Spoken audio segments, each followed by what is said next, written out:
Salut tout le monde, c'est Sylvain, comment allez-vous? Bien, j'espère. Je vous remercie de me retrouver pour le tirage des énergies du mardi 29 août 2023.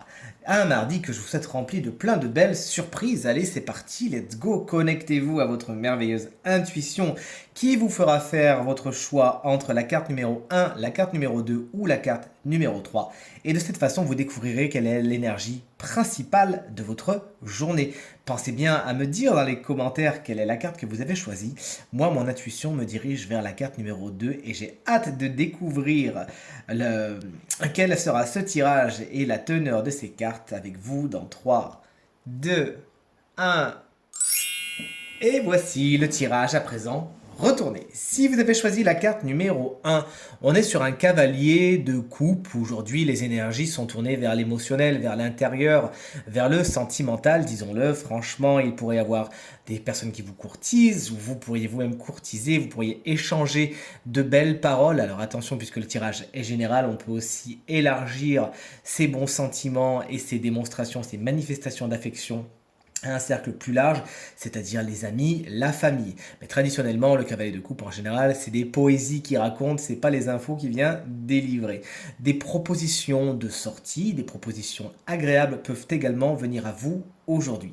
En tant que personnage, si c'est un personnage, cette carte qui traverse votre journée, alors il y a de fortes chances que ce soit un signe d'eau, cancer, scorpion ou poisson, qui saura justement vous faire la cour, vous manifester tout du moins son affection.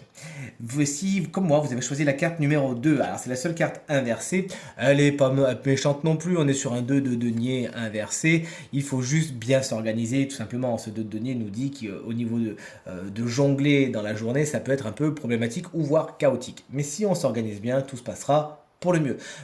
Peut avoir du mal à ménager la chèvre et le chou puisqu'il faut être un peu au four et au moulin. On a peut-être lancé certains projets tous en même temps et il faut simplement prendre du recul, aller doucement, ralentir si on veut justement arriver au bout de chaque projet. Sinon, ça va faire un petit sac de nœuds pas spécialement agréable.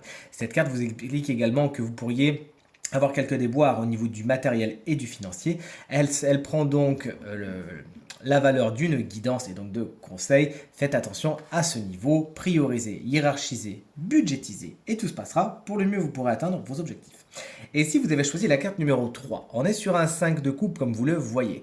Traditionnellement, cette carte représente des chagrins, des déceptions. Quelque chose ne va pas exactement comme vous le voudriez, ça peut vous causer des frustrations et voilà, un moral un petit peu en berne. Mais cette carte, selon moi, est toujours porteuse d'un message un peu plus positif, puisque là, bon, là, sur cette carte, ça ne se voit pas, mais bon, vu que vous me suivez depuis longtemps, vous connaissez le 5 de coupe, j'en suis sûr que vous vous en souvenez, avec ce personnage qui a 3 coupes renversées devant lui et 2 coupes qui sont bien debout derrière. Et effectivement, même si les choses ne vont pas spécialement dans votre sens aujourd'hui, qu'il y a des déceptions, etc., il faut aussi voir le verre à moitié plein et voir les coupes qui sont, elles, debout. Donc essayez de ne pas vous focaliser sur ce qui ne va pas, sur ce qu'il n'y a pas aujourd'hui, mais bien le contraire, sur ce qui va bien et sur ce que vous avez. C'est ce que vous attirez en retour, cette énergie positive et cette énergie de plein. En tout cas, c'est tout ce que je vous souhaite. Tirage terminé. J'espère qu'il résonnera avec un maximum d'entre vous et vous permettra de vous projeter et de vivre cette journée de la façon la plus positive possible. Si vous désirez une consultation privée, vous trouverez toutes les informations. Pour me joindre dans la barre de description de cette vidéo, elle s'affiche également au bas de votre écran et le numéro de téléphone, quant à lui, vous n'avez pas pu le louper. Il est juste là, tout en haut. Je vous remercie infiniment pour tous vos encouragements, vos gentilles paroles, vos gentils mots qui me font vraiment très très plaisir, votre fidélité. J'ai beaucoup de chance de vous avoir. Pensez bien à regarder le tirage de la semaine. Il ne me reste plus qu'à vous embrasser très très fort, à vous souhaiter une très belle journée et je vous dis à bientôt. Salut!